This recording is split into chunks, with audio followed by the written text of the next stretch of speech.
Hello everyone, আসসালামু আলাইকুম। স্মৃতি ডেইলি ব্লগে সবাইকে জানাই স্বাগতম। আজকে আমি ভুনা খিচুড়ি রান্নাটা আপনাদের সাথে শেয়ার করব। এই খিচুড়িটা আমাদের ফ্যামিলিতে সবাই এত বেশি পছন্দ করে যে কি বলবো। তো চলেন দেখা যাক কীভাবে এটা রান্না করি। তো এটা রান্না করার জন্য প্রথমে আমি 1 কাপ পরিমাণ মুগের ডাল নিয়েছি, যেটা কিন্তু আগে থেকে ভাজা ছিল। দেন দিয়ে দিচ্ছি এর মধ্যে 2 কাপ পরিমাণ মসুরের ডাল।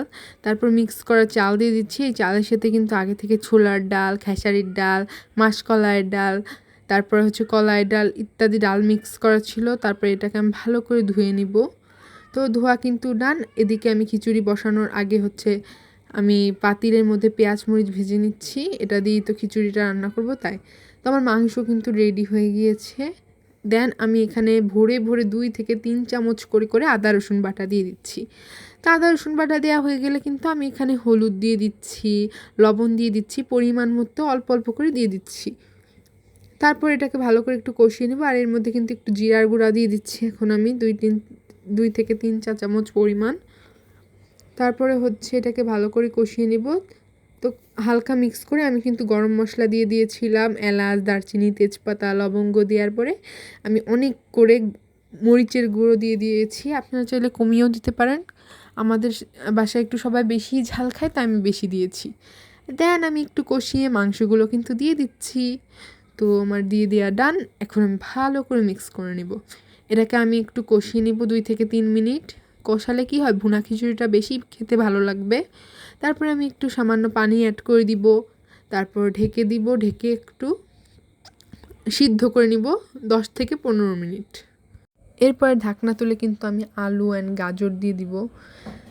তাহলে কি হবে, খিচুড়িটা খেতে অনেক বেশি মজা লাগবে। আর গাজর দিলে কিন্তু খিচুড়ির কালারটাও সুন্দর আসবে। তারপর আমি ভালো করে মিক্স করে নিচ্ছি। তারপর এটাকে আমি আবার ঢেকে 2 থেকে 3 মিনিট জাল করে কষিয়ে নিব। তো আমার মাংস কিন্তু ডান। এখন আমি খিচুড়ি রান্না করে নিব এর ভিতরে। তো আমার চালগুলো একটু পানি দিয়ে ভিজানো ছিল, তাই একটু ফুলে উঠেছে। তো আমি চালগুলো দিয়ে ভালো করে মিক্স করে একটু কষিয়ে নিচ্ছি। এটাতে মূল স্টেপই থাকবে কষানো। এটা যতটা বেশি কষানো হবে তত কিন্তু খেতে ভালো লাগবে।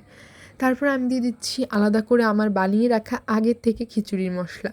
আপনারা যদি চান তাহলে কমেন্টে লিখে দিয়ে যাবেন, আমি অবশ্যই আপনাদের সাথে এই খিচুড়ির মশলাটা শেয়ার করব। এই মশলাটা আমি ঘরেই বানিয়েছি, ঘরের খুব টুকটাক উপাদান দিয়ে এটা বানানো।